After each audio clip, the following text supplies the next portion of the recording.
All right, we've got another person in the studios, and that's right. She's a LASIK surgeon.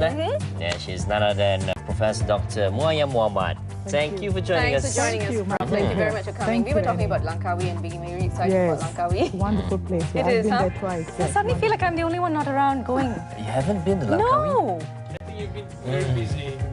Probably that's my excuse. Which is why she's pushing for public holidays. Yes. Yeah. Yes. Now, Prof, let's start.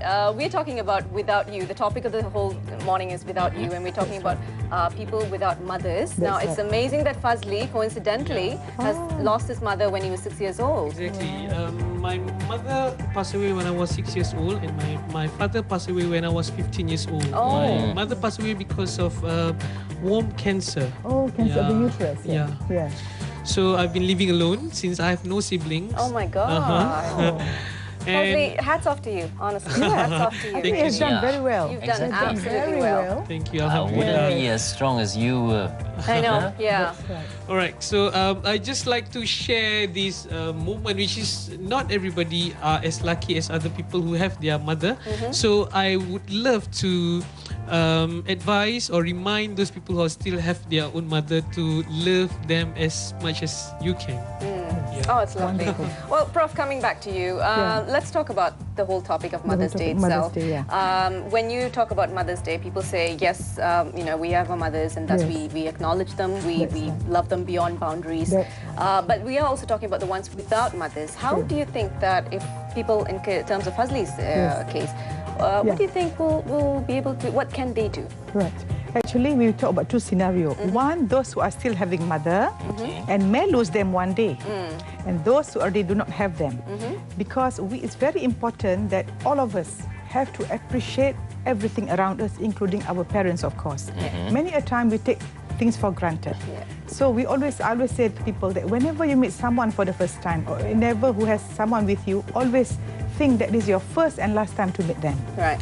Because whenever you meet someone for the first time, you'll be very interested in them, so you listen to them.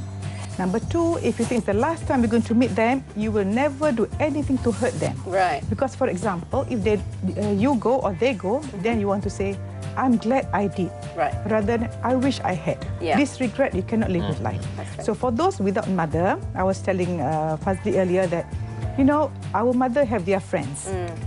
So if you want a blessing to your mother, you be nice to all your mother's friends. Because this can actually refresh the relationship that you have.